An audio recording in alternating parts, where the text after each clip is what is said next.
Okay, Memories in Place was launched here last night. Concept of publication. There's no possible way I could cover that in the 15 minutes or so that's been allocated. But I thought a lot about this as to what you could take away from my session. And I didn't want it to be simply anecdotal in terms of, I went here and had a good time on the Somme or something like that. So I suppose if I talk about the approach to the project, which was a 6-year project, it started obviously a long time ago, and at a time when no one was interested in the centenary of the First World War. It was too far away.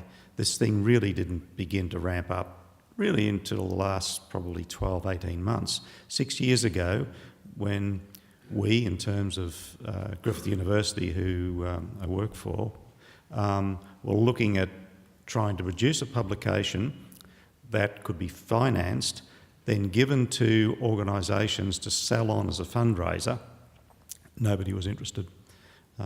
And my fear was that the thing would finish up under my bed. And projects that started or initiated perhaps 12 months out because they were sort of there at the time might do better. Didn't turn out that way, fortunately, because of the State Library of Queensland, who published the book, and it was all good. So I'll try and talk about things such as how I looked at the link between the history of the First World War, the emotion of it, and how you articulate that into a contemporary context, which is what I tried to do with the project. So I'm a documentary photographer. Documentary photography is storytelling with a camera.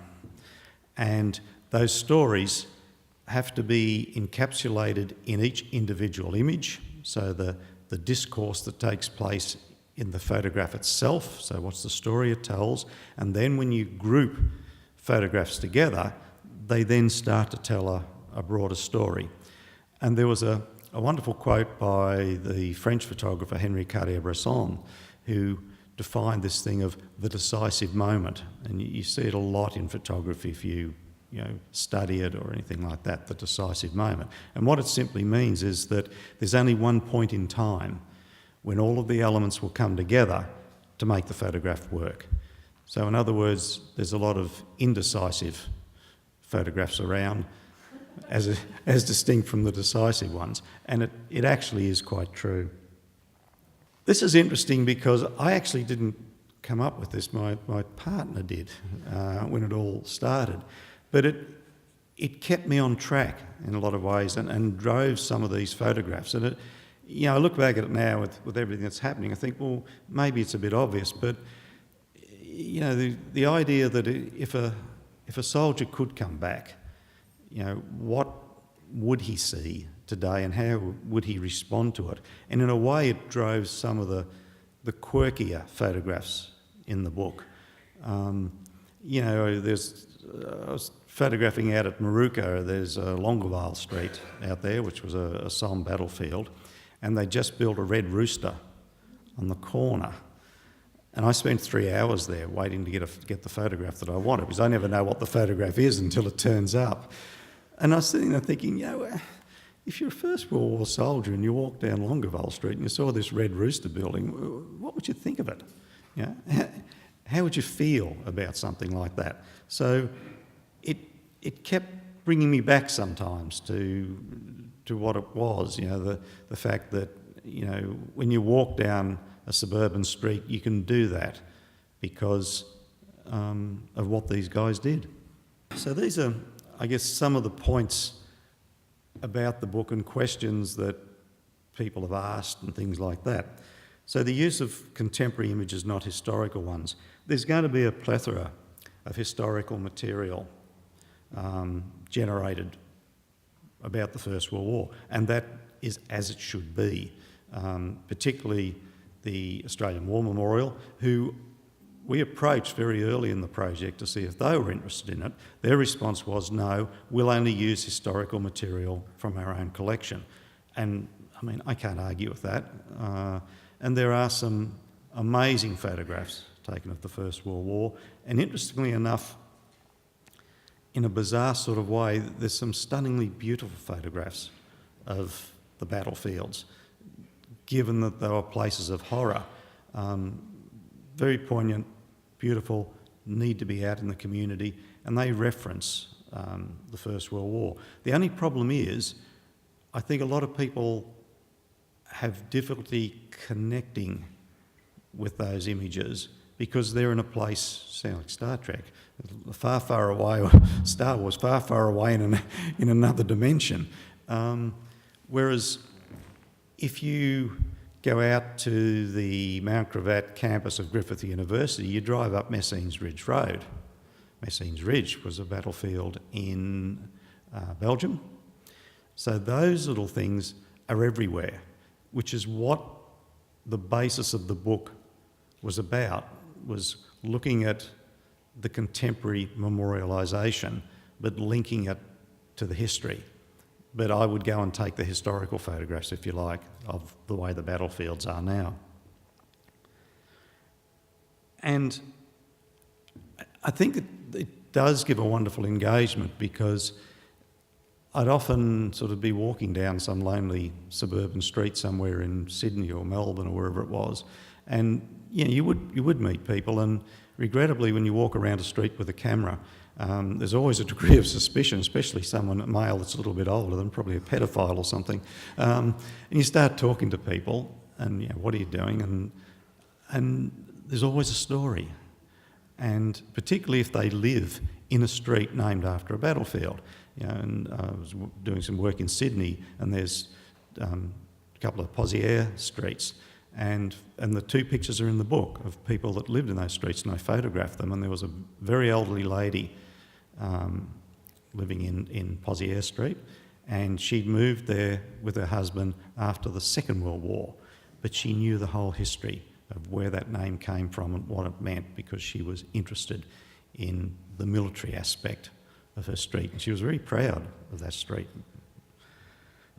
So I think they can engage people because of the relevance to what's in the community now, rather than being, if you like, one step removed.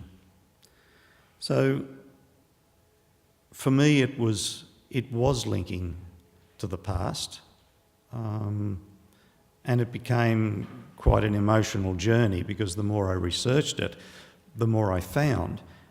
When I began, and the sort of the nucleus of the idea, was there going to be enough material to do something? And at that stage, it was possibly going to be an exhibition. But it was expansive as to the way it was commemorated after the First World War. I mean, in South Australia, they changed the names of towns. They changed those names before the end of the war, because parts of South Australia had been settled by Lutheran Germans, so they named the towns with German names. So the South Australian government changed the names of the towns. Do you realise the logistics of changing the name of a town? I didn't until I read about it. All the title deeds of all the properties in the towns have to be changed, because they're illegal if they don't have the correct name. And you think, that's amazing. There are a couple of rivers in South Australia, the Rhine River. You couldn't have a Rhine River, so that was changed to the Somme. There was a town there that was changed to Canberra. It's everywhere. So in the end, I really only scratched the surface of what's out there. And I think the wonderful thing that you people will find in your communities is that all of that material is there if you just go searching for it. I was faced with a problem that I had to search for it, then get to it, and then photograph it. And it couldn't be, here's a photograph of a street sign. It wasn't about that. It was about, the societies that lived in those places. And conversely to the earlier story I told you about people living there, there were other people that I came across that had no idea of what the name of that street meant. And you tell them, well, it was named after a First World War battlefield, and it was remote. And in many cases, people who have emigrated to Australia from countries who weren't involved in the First World War, they have no concept about it either. So there are parts of our community that don't relate to it. And young people particularly, in some cases, they know about the First World War, but they don't know very much about it, and I don't think they understand the way it changed Australian society, and we still have that sort of permeating through our culture. To them, life probably started in the 70s or something. How were the images chosen? They never were chosen in a way, because it wasn't go out, take as many photographs as possible, come back, trawl through them and see what you've got, because that's not the way I work. Basically, with one exception, every photograph I took was used. Now, in some cases there may have been more than one photograph taken at a location, but that idea of the decisive moment, there was only ever one image that was going to be used from whatever shoot it was. And, some of those locations, I could spend 4 hours at the one place waiting for something to happen. A suburban street in the middle of the week in Australia is a very lonely place. There might be things happening inside, but there's not always a lot happening outside. But I was actually, I guess, very lucky. I sort of have this theory that you get somewhere, you feel there's something there. If you wait around, it seems to always turn up for me. And without exception, it did. There wasn't one place that I went to that I didn't come away with a photograph, but it could take a long time. And there's a couple of pictures here I'll probably talk about. So, if you like, the images were chosen at the time I fired the shutter.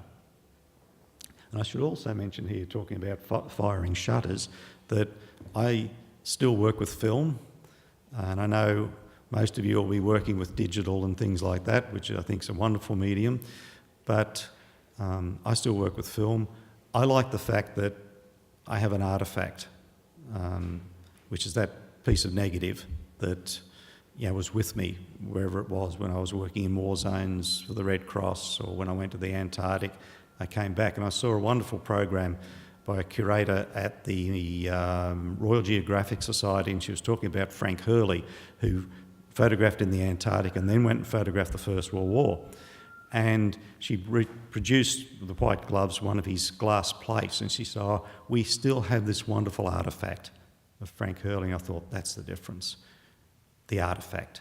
And you'll be dealing, I suspect, in many cases, with the idea of artefacts, whether they be photographic or other things. But, I guess I'm becoming a little bit of a dinosaur photographically, but I like to pull out a piece of film I shot in the 60s or something like that, and think, that was with me when I had those adventures.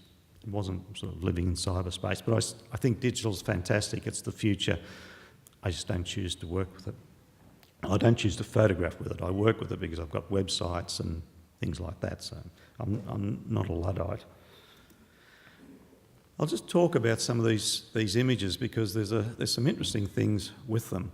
This photograph taken in Ballarat on Anzac Day, and I chose Ballarat because of the Eureka Stockade and when we nearly sort of kicked the Poms out.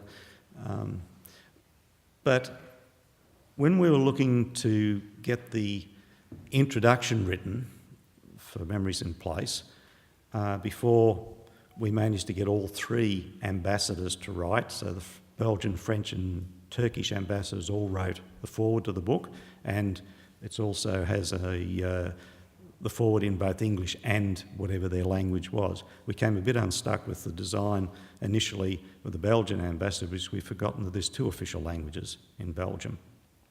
One of the people that was approached was, shall we say, a high-ranking military person who has now got a lot to do with the search for the Malaysian Airlines.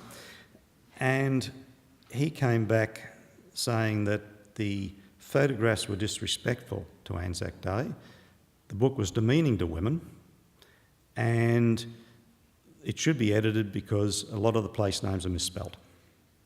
And this was one of the photographs that he felt was disrespectful to Anzac Day. And yet it's an image that I think sums up what I was trying to do. You know, it's about the way technology's changed, the way lifestyle's changed, and it's embedded in the history of it. And his interpretation was that this guy was talking to a business partner or something. He wasn't. I was standing there. He rang up to say, oh, you know, I found Uncle Bill. And they're temporary little crosses that they put out in Ballarat every year. And, you know, so you have to be careful the way images particularly can be interpreted and misinterpreted by people. It did prompt a change in the book about the misspelling of, so-called misspelling of names. They weren't misspelt. When places here were named after battlefields, the spelling was often changed. Passchendaele is a classic example. If you look at the Belgian spelling, which is Flemish, most of us would have trouble spelling it. So they changed it. They Australianised it, which again is a nice thing, I think, to happen. So it wasn't misspelt in the book. It wasn't badly edited. That's the way it was. You need to be informed about things like this. And somebody like that person, I won't mention Angus's name, should have known better, I think, and should have researched it. This is Anzac Cove. And how do you photograph Anzac Cove to have some meaning? And I think the fact that a Turkish man is fishing off Anzac Cove, to me, sums up the peace that's there now, and also, you know, the relationship we have with Turkey, which is incredibly strong.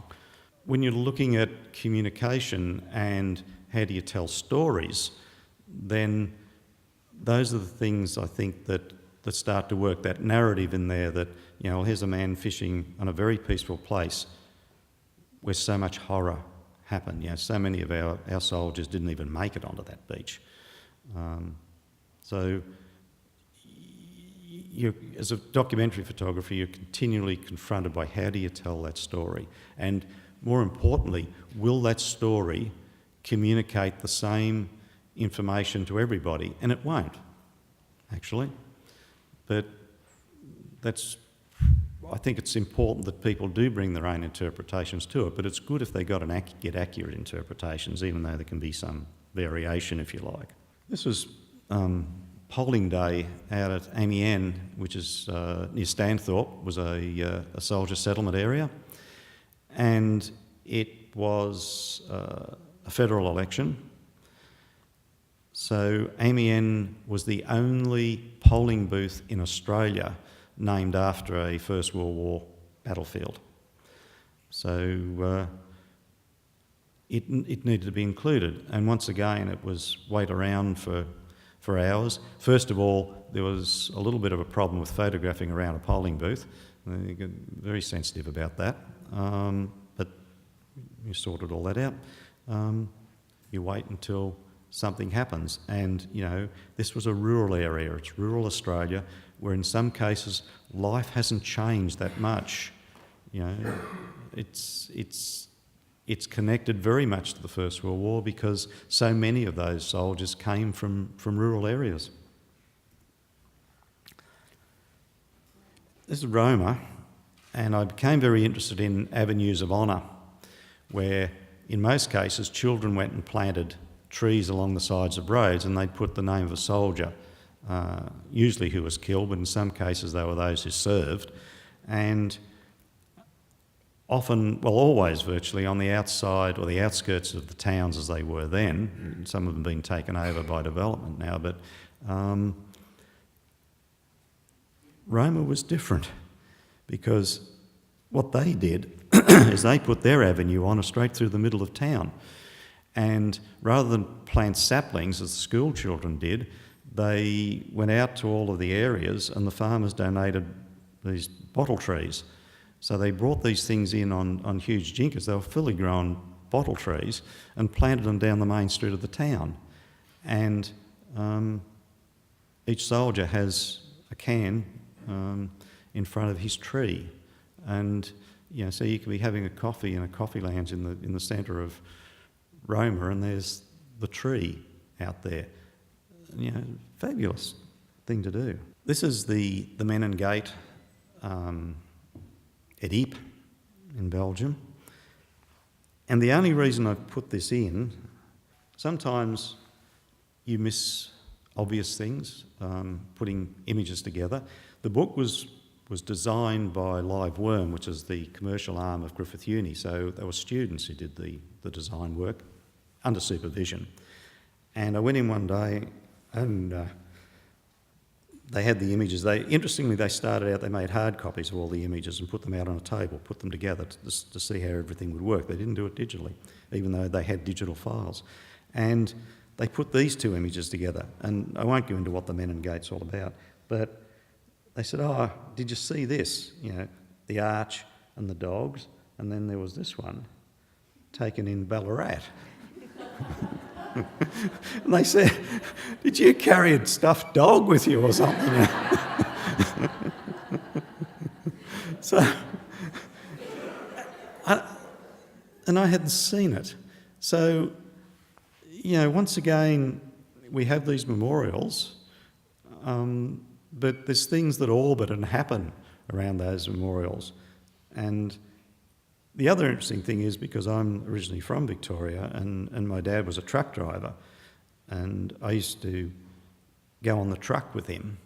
And in those days, this memorial was out in the country when it was built. And we used to drive under that arch. And I can remember when I was still in primary school, and it used to have two guns, a gun on either side of it. And I'd say to him, "Yeah, what is this?" And he'd say, "Oh, it's about the First World War." And there was never any more information. And then all those years later, I finished up back there at that same memorial. But I just think that we have to be conscious of how images interact and how they're interpreted. And you'll be working, I suspect, a lot with images and working with artists and photographers and all those wonderful creative people. And I'm envious that so many of you are going to get to do that, because my project's finished, unfortunately. But it was always intended that this was the correct time, to have a book at the beginning of the celebration. I'll just quickly look at these. These are, once again, two avenues of honour, one in Adelaide and one in Bacchus Marsh. And it's interesting that when you read the names, and I researched them through the War Memorial, they were both killed in Gallipoli within a few days of each other.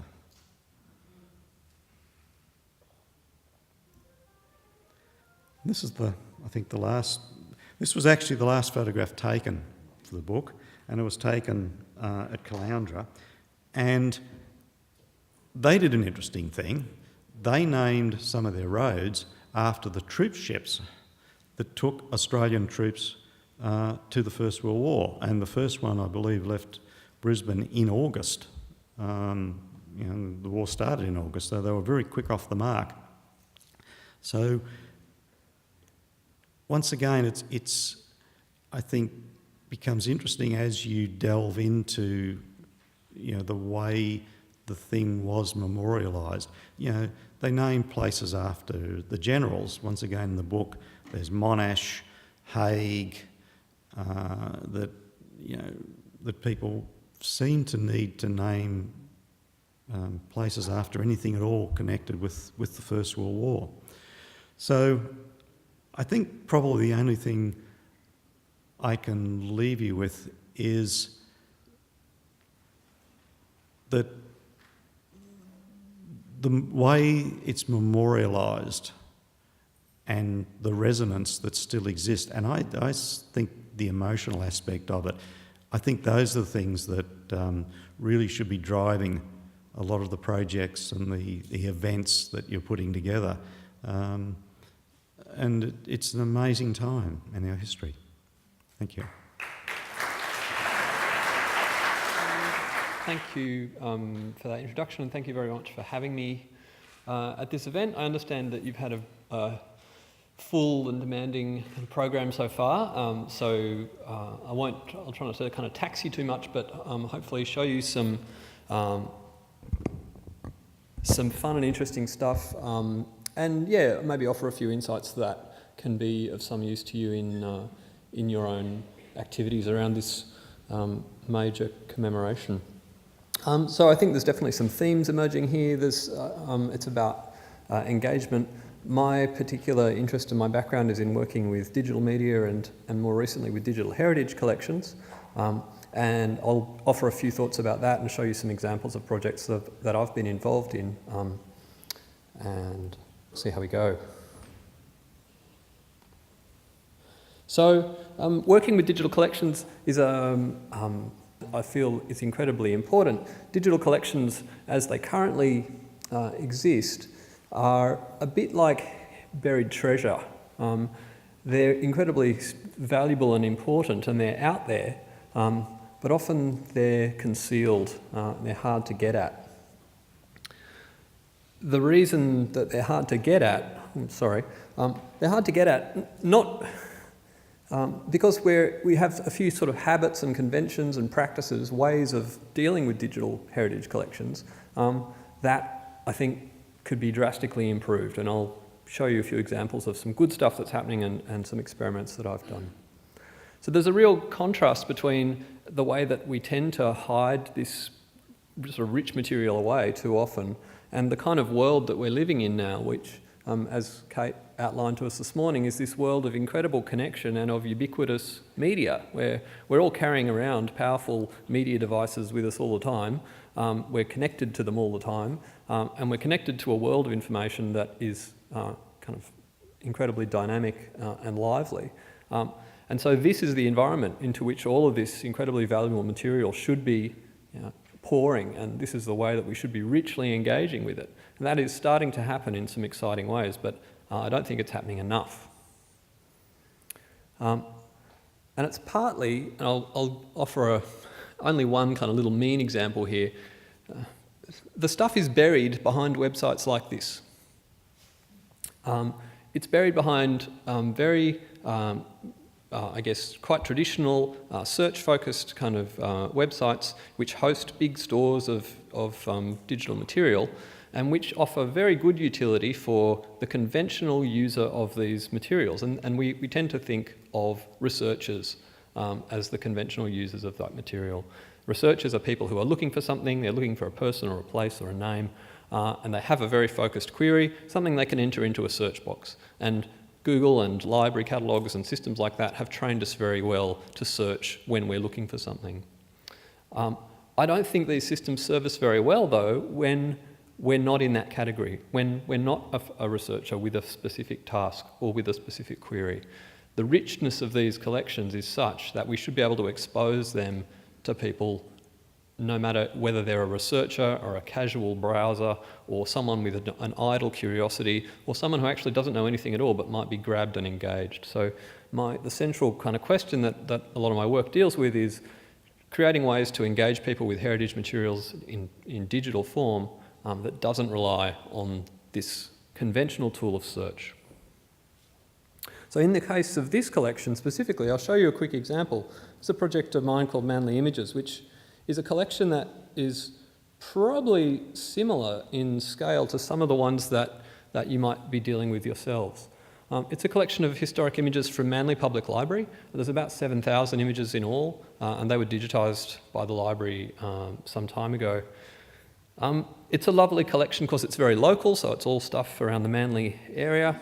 There's everything from photographs that the council road crews took to school photographs and a whole lot of other things, lots of aldermen, as you can see there.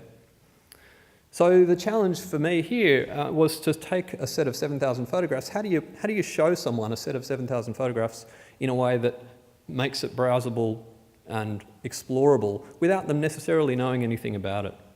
So this website, which you can have a look at, you can see the URL there, offers a way one way of doing that. It's not perfect, but it's probably better than search, I would argue. So essentially I've grouped the collection using titles, using words in the titles of those images, and those words, which are not a perfect description of the content, but they're not bad, offer you ways of digging into the collection and exploring it without ever having to type a search term. So you can discover all kinds of interesting things, from real estate subdivision maps to the views of Manly suburbs through the ages. But importantly, of course, and it relates directly to this event, the most prominent word and the biggest chunk of the collection is portraits of servicemen from both the First and Second World Wars.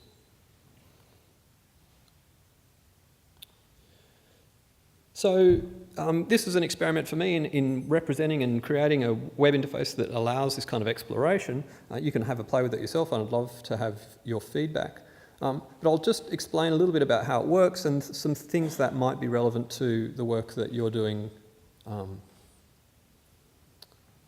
with Anzac materials.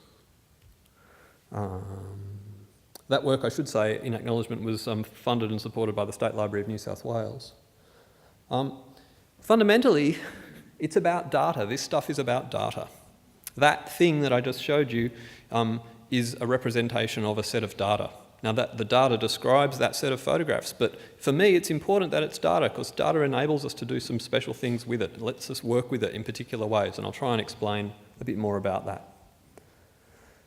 So if there's a little takeaway here, maybe it's this, that, you know, data is your friend. If you're working with with heritage materials and thinking about engagement, then think about the data as part of that. So in this case, here's how it works. This is another, I'm going to plug quite a few kind of platforms and systems here, and Trove is a big one. I know it's been plugged pretty heavily already. So what Manly Library does is they offer their collection data up, and it gets harvested by Trove. It gets taken into Trove's big database of a federated collection. Now, Trove has a wonderful thing called an API, which is basically a sort of set of tools that let you write computer programs that can grab that data and do things with it, query it, sort it, sift it, all those kinds of things. And along the way, make things like that Manly interface. So I couldn't have made that Manly interface without the Trove API, which is interesting in that even though it was a project that's really specific to one collection, just that Manly photograph collection, so I could have worked potentially just directly with the Manly Library, but for Manly, it was easier for me to work with their data through Trove, because they'd already provided the data, and Trove was already providing a very fantastic, easy to use way to access that data. So having that collection harvested by Trove made everything much easier for Manly, and it made it much easier for me in working with their data. So that's a great example of how, if your collection's taken up in a system like Trove, it opens up all kinds of possibilities in how that data and that collection can be used. Here's another little example. I won't go into the details, but I've just done a project with Canberra Museum and Gallery with their Nolan collection, Sydney Nolan paintings. CMAG uses a fantastic system called eHive. I don't know if you've heard of eHive, which is a web-based collection management system. It's made by a mob called Vernon Systems, a New Zealand company. Now, eHive is fascinating to me because it takes a kind of software which conventionally has been big and expensive and that only big institutions can afford, software like EMU and those kind of things that are designed to run big institutional collections. eHive takes that kind of software and basically makes it free or nearly free and puts it on the web, so all you need to use it is a computer that's connected to the internet. Hundreds of collections are using eHive already, hundreds of tiny little institutions and medium-sized institutions. Canberra Museum and Gallery, which is not a tiny institution at all, is actually switching their whole collection management over to eHive, which I think is a very interesting move. And that's because the system's good, and it also offers them lots of flexibility in terms of how they work with their data. They've just launched a brand new website featuring the Nolan collection, and the structure of that collection, the data that builds that collection, comes down from eHive. So eHive actually provides the core data that the website is built on. And not only that, I did a little project for them working with the same collection and that's the site you can see there, using the same data. So another powerful thing about data is it can be reused. It can be used for multiple things. In this case, one set of collection data builds both the conventional standard website and this kind of prototype experimental website that I developed for them. So data is powerful because it can be used in different ways and at no extra cost. It's the same data. So here's my little kind of pitch. Data is useful and interesting and worth thinking about because, first of all, it's mobile. It gets around. It can be published in one place, show up in another place, and that can happen very easily because we're all connected to the internet. So the mobility of data makes it really valuable. It's also malleable.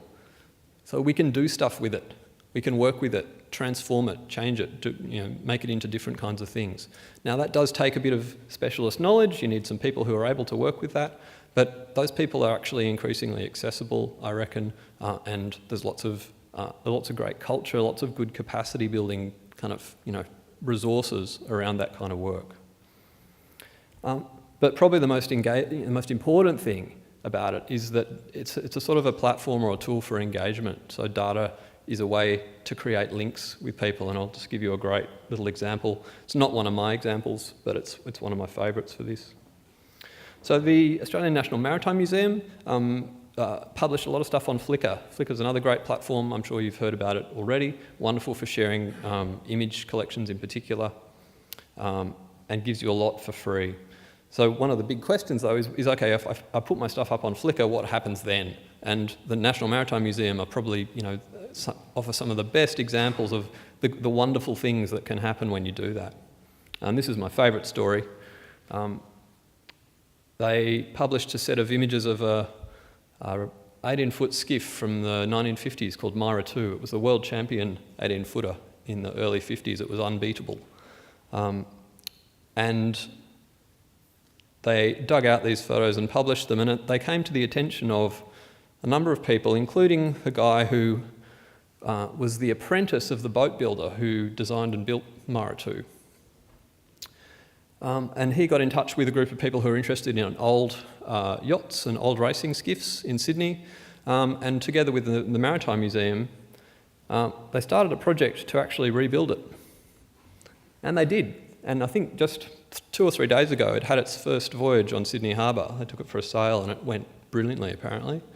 So this is a meticulously reproduced replica of a 1951 Champion 18-foot skiff, and that would not have happened had the National Maritime Museum not published those photos on Flickr. Now, along the way, there's a whole lot of beautiful stories about this. The apprentice, of the original builder actually built the boat, but the original builder and designer, I think his name's Bill Bennett, was a very famous boat designer and builder. He's in his 90s, and he became involved with the project and actually helped contribute to the design of the boat. But he got together with one of his old crew who was sailing the boat at the time. So a wonderful story in terms of reuniting people and creating a wonderful bit of physical heritage. That would not have happened had they had someone not thought, oh, look at these photos of this old boat, we'll put them up on Flickr. So a great story about how data and the way data can be shared leads to real engagement and wonderful kind of human connections as well. So yeah, chase it up on the National Maritime Museum site. So finally, I just wanted to give you a little sneak preview of some work that I'm doing at the moment with the State Library of Queensland, which is it's lovely Queensland-specific stuff.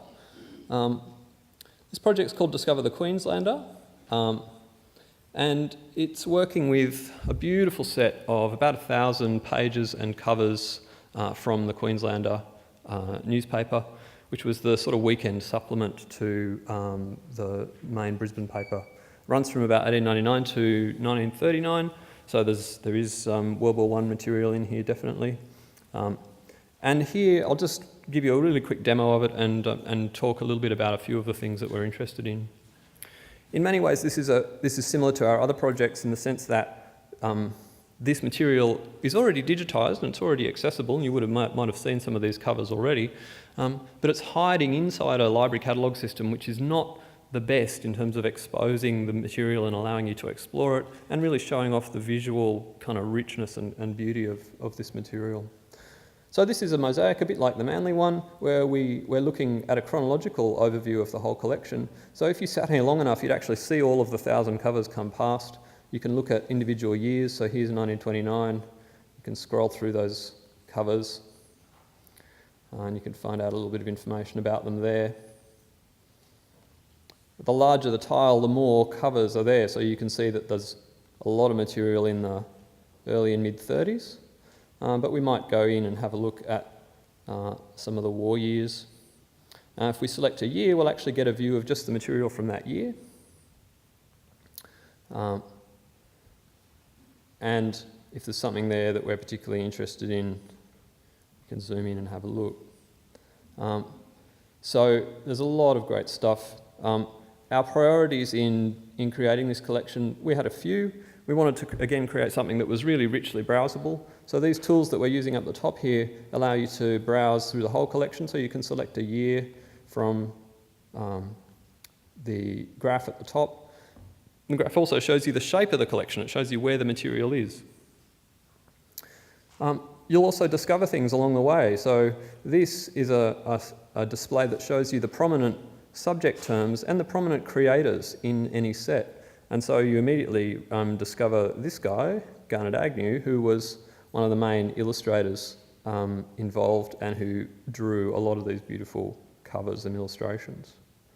And he has a history and a profile of his own.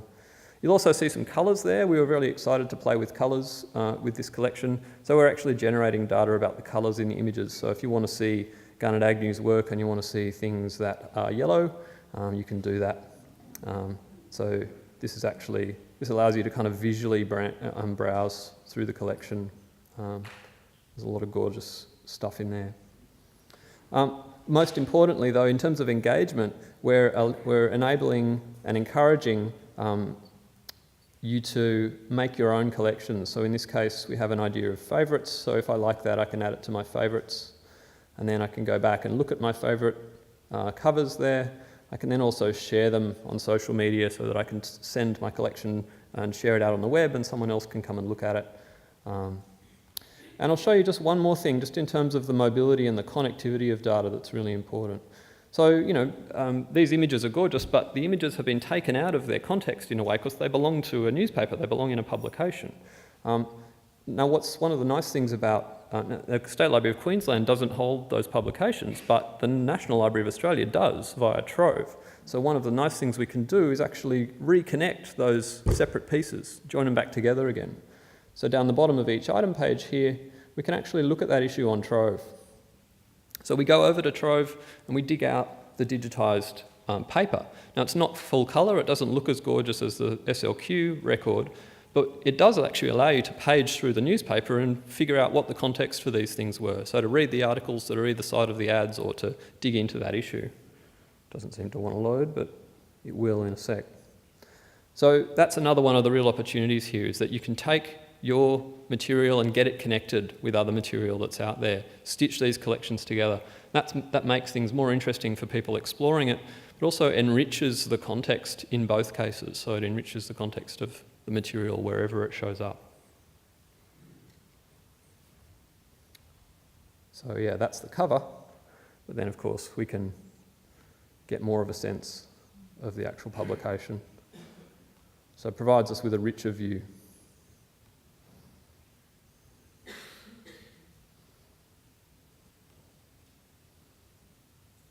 So yeah, that's really about all I wanted to say. I hope that there's a bit of stuff there that's useful. I think, as I said, probably the core points that could be of use are to really think about, when you're creating digital collections, think about the data that you're creating as well, and use some of the tools and platforms that will enable that data to be shared more widely. So things like eHive make that really easy. Having collections harvested by Trove is a wonderful way to do that as well. But even using social media tools like Flickr is a wonderful way to create connections and build connections with an audience, as well as enabling your data to be reused and exposed and discovered in lots of different ways. And yeah, that's enough from me. And some details there. Thanks a lot.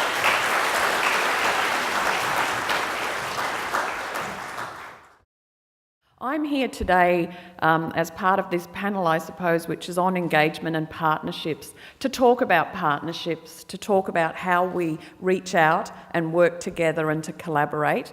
I've been doing it when I was working in Ipswich and with Museum of Brisbane and here at the State Library. It's something that I'm passionate about, and I think we've seen sparks of that over the last few days as we start to work out, if we work collaboratively, if we work in partnership, what we can actually achieve. So this is an app which is very easy to use on your iPad called Haiku, and all of these images are freely available, and you can create something wonderful. So I think you can have really advanced skills like Mitchell has, but you can also have fairly basic skills and actually, oh, you can see my tweets coming through, to work on that. So I suppose the first thing I wanted to say about partnerships, it's about the journey as well as the destination. And that's what this has been about. We want to work in partnership with communities. It's not just about plonking things within communities. So I think when you're working together in your local communities, how do you enjoy the destination, the journey and the destination, to put that effort in? Collaboration, easy to say, harder to do. It's hard yakka. It is about shared ideas. What are mutual objectives? How do we start to work with people that we haven't worked with before? What are the things that we need to bring to the table? How do we go about collaborating? And I just want to thank everyone who's been here so generously sharing their ideas and knowledge. And I think it's been fantastic that we've been able to have State Archives, Queensland Museum, Department of Environment and Heritage and State Library all collaborating to be able to deliver the best possible workshop. And collaboration happens at so many different levels. But when you're collaborating, and especially when you're working with communities, how do you embrace the unexpected, the things that come along that you're not quite sure about? How do you roll with the punches? How do you, I've got another slide about going where the energy is. There's some people here who I worked with in Ipswich who would have known in Ipswich that we would have embraced the boxing stories of the working class city of Ipswich, but it was such a, it's go with the unexpected, let those surprises be part of it, because it's only if you do, otherwise we're going to keep telling the same story.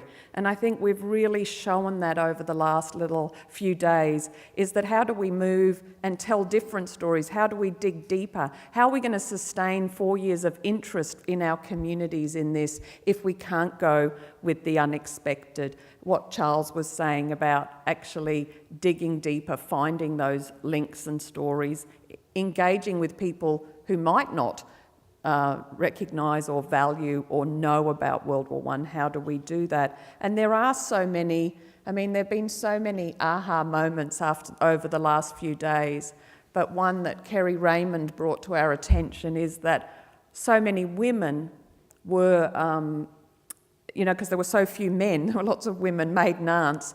More women got doctorates or did higher education in the 20s and 30s. That's an unexpected, but unless you're open to it, unless you're open to that possibility, you close down what the meaning or the curiosity, I think that's my next slide, the curiosity aspect of what we do is how do we become deeply, deeply curious about our past? How do we look past the givens, the assumptions?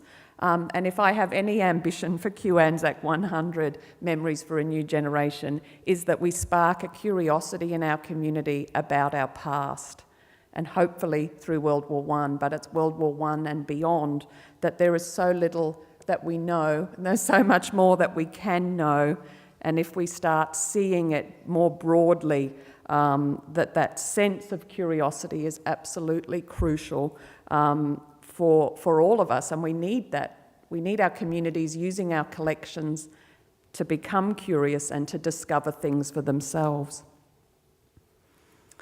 I suppose I wanted to acknowledge, because often when I'm meeting with people from regional Queensland, I think that that people are already doing it. In local communities, you are already working closely with each other, but it's looking beyond how to be more inclusive, how to see where it's working and where it's not. So many regional councils and museums actually are already in that space. And I suppose it's an idea that we've embraced here at State Library through the senior management team, but is that an idea is stronger for being at the table. So I think sometimes it's like, oh, I won't put it out there because it's my idea.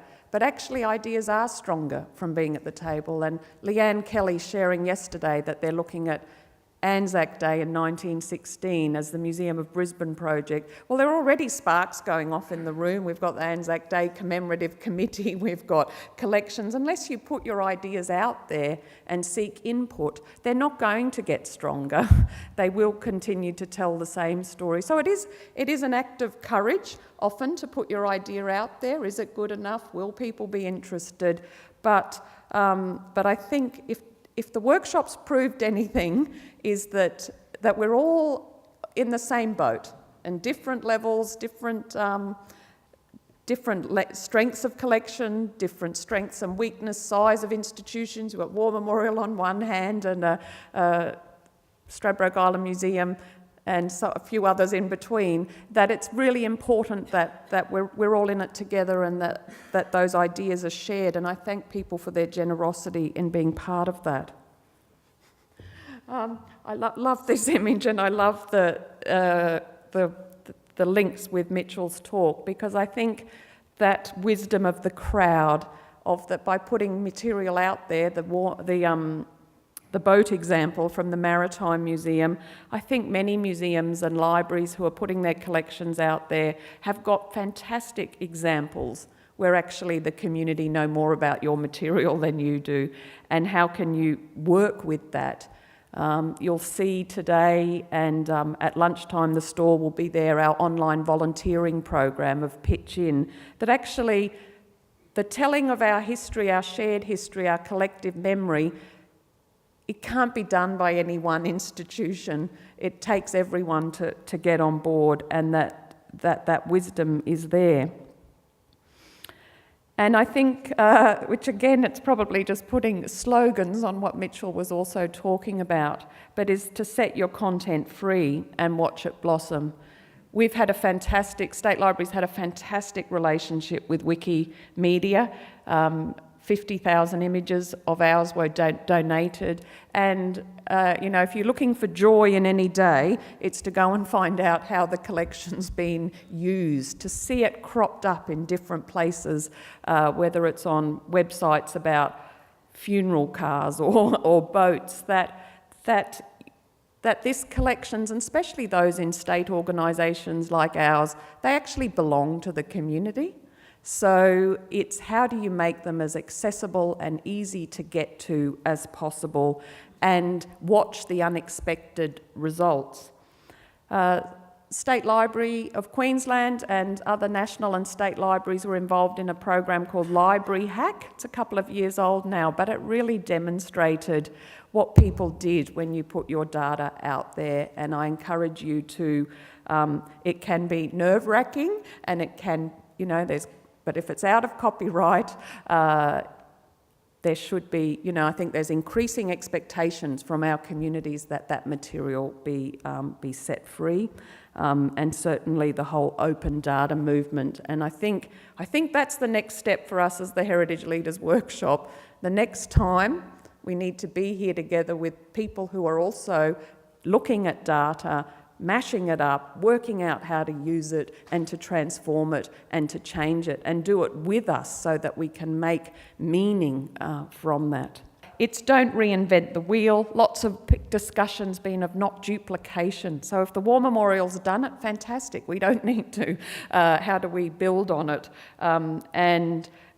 And I think certainly for us, that's why our relationship with Wikipedia has been so good, or History Pin or Flickr, is how to use well, there's existing content, how to use that, and also how to use existing platforms. Let's invest in the content and use that, taking our material to where our audiences are. Help people to get involved. I think people are dying to get involved, but they don't know how. So whether it's coming in to be work with you in your museum or historical society, whether it's doing it online, you do actually have to work out how people could get involved and to step that through. And this has been something with me in all partnerships and with all working with communities, is go where the energy is, where there's the enthusiasm, where there are people wanting to do things. And it's often that gut instinct, but it really, is a good way of thinking about it. Share successes and failures. How do we learn from each other?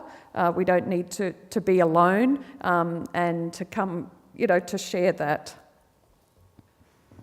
Two-way learning, that often institutions, it's about vice versa, it's about two-way. It's not about teaching, it's about that exchange and learning. Being inclusive and finding connections. I think for all of us, we've been talking a lot over the last few days of how to connect people into World War I who may not have a direct family or personal story. And I think we've got to look for that in what we're doing and be inclusive and as broad-ranging in how we think we can connect people.